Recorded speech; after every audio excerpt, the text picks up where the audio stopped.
What's up, everybody? OldSchoolNYCGamer back once again here. Yes, ladies and gentlemen, I am back. I do apologize for not being around the last few days. Been quite busy here. I just came back from Georgia. For some of you who've been reading me up on my Facebook and Twitter, that's where I've been taking care of some family business, but I am back. Now, this is not necessarily a gaming type video I'm going to be doing, but it is technology based. Now, in the steps of RetrogamerVX, he does quite a few restoration projects and quite a few rare finds, especially older computers. Now, of course, in New York City, you're not going to get anything that old unless you really look. One story I can tell you, one of the very first computers I ever owned was, I believe, back in 1996. And this was almost a DOS-based computer. And I mean, like, just did not have Windows on it or anything like that. It's basically just a simple typing computer. I honestly can't remember exactly what it was, but I used to print out a lot of my old video list when I used to make videos for bands back in the day. And I mean back in the day meaning, you know, early 90s and so on and so forth. So anyway, let me just cut to the chase here. Let me show you this monster that I found. Now, the backstory on it is basically I did find this, you know, getting home from work, and I'm not kidding you. If for some of you who really know your computers, especially from the, I would even say 10 years ago, this is a monster. Now, of course, we're going to do a first run boot on this, and all I really did just to make sure it worked is I opened it up, I cleaned it out.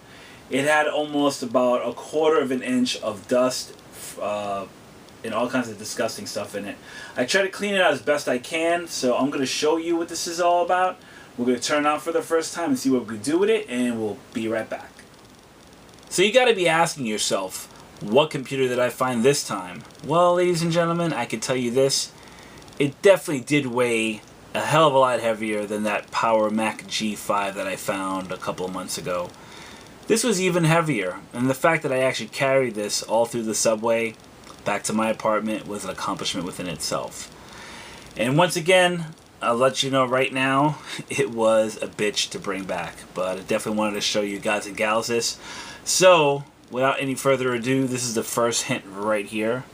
So you can see that says Dell, so of course you know this is going to be a Dell computer, but not just any Dell. I'll kind of go a little more down to give you an idea of what this is. And no, it is not Wednesday 2010. Alright, so just to let you know that.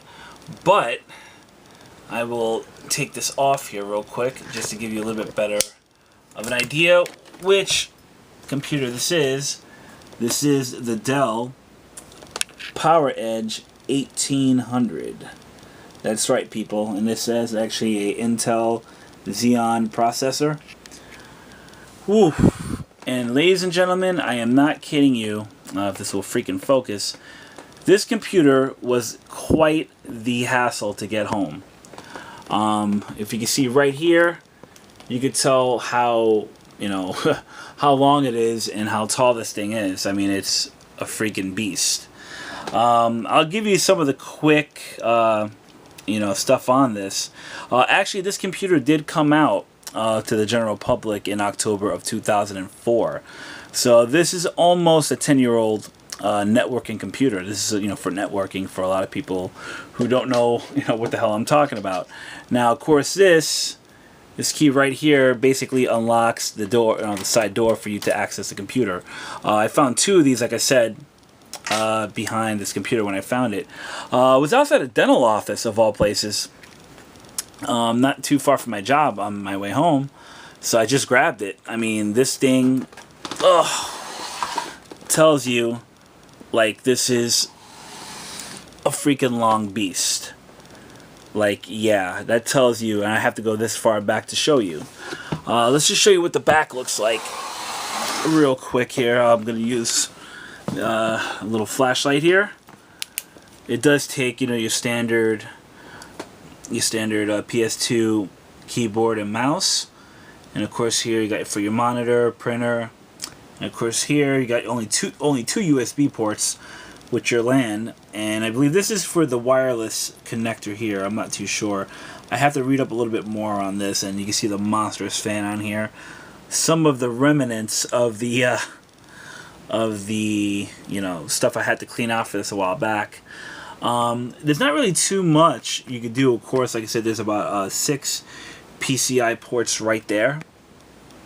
But yeah, I honestly have not turned it on. I just wanted to clean this out, because seriously, this was all caked on. It was caked on here, caked on there, and then the inside it was more of a mess. It was pretty freaking gross when I got this computer. So from reading up, like I said, reading up on the computer itself, you know, you could actually put actually up to 3 3 SATA hard drives in this, serial ATAs. But what you can do, I mean, you could really just do quite a bit with this. Like I said, it's actually a 2.8 gigahertz Xeon processor, which is in the computer. And at the time, I guess when this was bought, there was an 80 gig drive. But when I opened this, it actually has 3 160 gig SATA drives. So even if I really can't get this thing to work, as long as the hard drives work, I could use that for another project. And I do believe this is a zip disk, if I'm not mistaken. So I could be wrong on this. I've never really, honestly, you know, had a networking computer in my own house. So go figure. But I mean, I can use it, definitely use this for something. If not, I could definitely use it for parts. But yeah, so anyway, sorry about all the yak stuff. But the installed memory in here is a 1 gigabyte DDR2 SD RAM. You actually can expand it to 12 gigabytes of memory, which is pretty freaking amazing. The motherboard itself is an Intel E7520. Like I said, it does actually have, like I said, 6 PCI ports in the back, and you know, actually 4 USBs. You have the 2 in the back, you have the 2 in the front right there. But like I said, you know, enough of the talk. I'm just going to show you some of this computer, show you in action, see if it works, if it really does fully power on, and we will be right back. The moment of truth has finally arrived, so let's check it out here, everybody. I'm going to turn on the monitor. It's one of my spare LCD monitors that I have, so I want to see if it works, and of course it does. Now, of course, you see at the very bottom right there, you do see a little blinking green light down there. And of course, you know, what else is there to do but power the system on?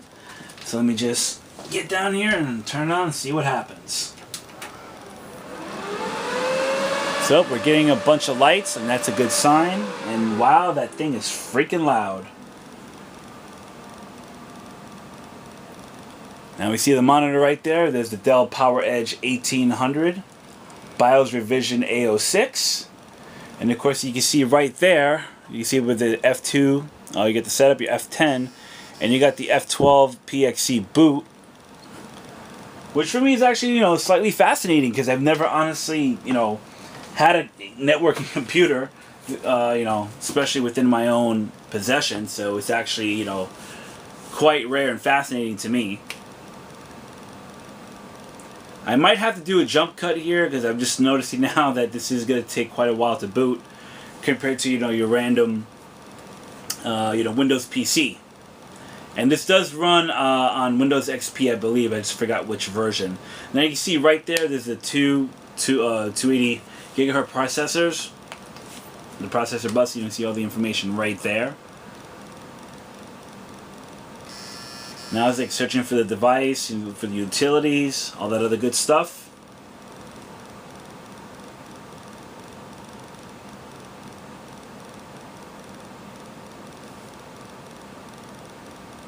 And definitely these networking computers definitely, you know, were the workhorses. As you can see right there, it's right up there, you see that those were the 3 160 gigabyte hard drives I was telling you about.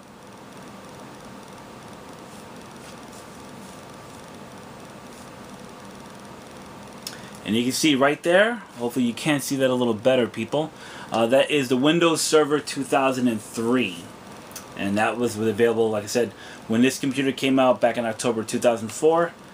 It was definitely the shiznits. Now imagine having, you know, if this could actually take the 2 terabyte drives that are available. Now you have 6 terabytes on this server. You can have this as a basically media center if you wanted to.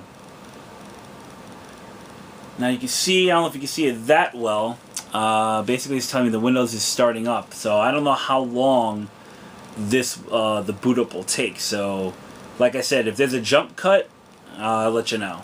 Well, you can see right here, hopefully I'll zoom in, hopefully you can see that a little better, everybody. I don't know if you can see it too well, but it's basically a Control-Alt-Delete thing here to begin it. At least one service or driver failed during the system setup. Use Event Viewer, the example, to log in for the details. So let me just do the Control-Alt-Delete. Let me just get rid of this real quick. Control-Alt-Delete. Now I see that there is a the login. So this is where I think the video is going to stop, because I honestly don't know the password to this. What I might do is get either two things: get the copy for this, get the Windows Server 2003, or actually, I do have a copy of Windows XP, a legitimate copy for this. Try it on that, but I'm going to look it up, and if another video comes up for this, then yeah, you might see it. If not, at least I have the drives to, do that with. But I just want to share this quick video with you, everybody, and especially some of you who are interested in stuff like this. Feel free to leave a comment, let me know what you think, and that's about it. Please, as always, definitely check me out on Facebook and Twitter for all my gaming updates, pickups, all that other crazy stuff, and that's about it. Have a good one, everybody. Thank you for watching, and take care. Cheers.